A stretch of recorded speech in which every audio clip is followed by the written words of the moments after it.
Bismillahirrahmanirrahim. Assalamualaikum warahmatullahi wabarakatuh. Bertemu lagi dalam pelajaran Bahasa Indonesia kelas 11 dalam materi mengonstruksi teks prosedur. Apa yang dimaksud dengan teks prosedur?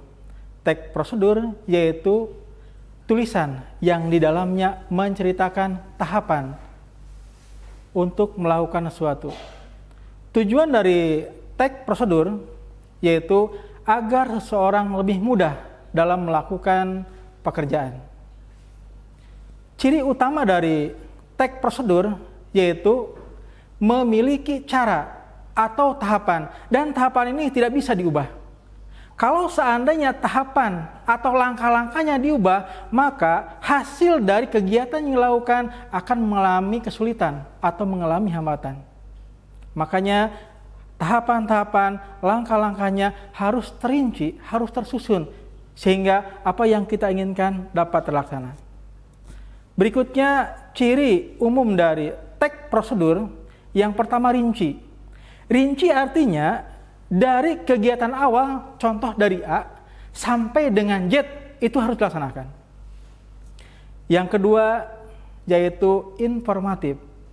Apa yang dijelaskan dalam teks prosedur merupakan suatu informasi sehingga dapat terlaksananya apa yang diinginkan dari hasil kegiatan itu. Yang ketiga, cirinya yaitu objektif. Objektif artinya apa adanya.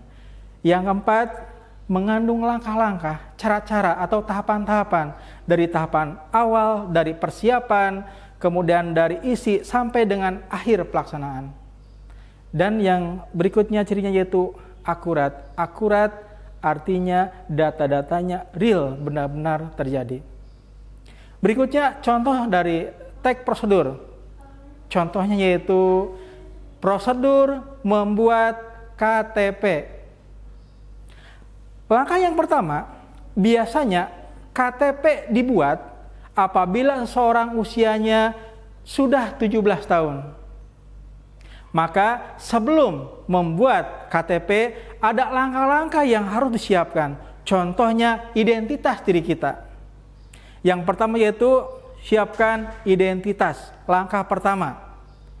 Contoh kartu pelajar kalau ada, akta kelahiran, dan kartu keluarga. Pas foto 2x3 dan 3x4. Setelah identitas terkumpul, tahapan yang kedua yaitu mengunjungi RT, rukun tetangga. Setelah sampai di RT, berikutnya mengajukan permohonan bahwa kita akan membuat KTP. Nanti data identitas yang sudah terkumpul dicatat di dalam formulir pengajuan KTP.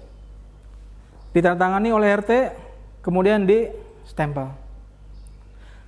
Proses berikutnya atau tahap berikutnya yaitu segera menghubungi RW setempat. Setelah sampai di RW, sama prosesnya seperti tadi, yaitu ditandatangan oleh Bapak RW, kemudian di stempel. Proses berikutnya yaitu menghubungi kelurahan. Datang ke kelurahan. Nanti di kelurahan silahkan jelaskan tentang formulir permohonan pembuatan KTP. Nanti di kelurahan juga akan ditandatangan oleh lurah, kemudian di stempel. Proses berikutnya yaitu Anda harus datang ke kecamatan. Di kecamatan akan dilakukan pemotretan, dan rekam sidik jari. Setelah direkam sidik jarinya, kemudian dipoto, nanti silakan cari informasi, tanyakan kepada pihak kecamatan berapa lama KTP bisa diambil. Itu adalah contoh teks prosedur. Jadi ada tahapan-tahapan yang tidak boleh dilewati. Tidak bisa sekarang langsung saja datang ke kecamatan tanpa menghubungi RT dan RW. Tetapi urutannya harus dari bawah. Dari paling bawah sampai dengan terakhir pemotretan dan rekam sidik jari. Berikutnya harus diingat, struktur dari teks prosedur ada 3. Yang pertama yaitu persiapan. Yang kedua adalah isi, dan yang ketiga adalah pelaksanakan. Terima kasih. Wassalamualaikum warahmatullahi wabarakatuh.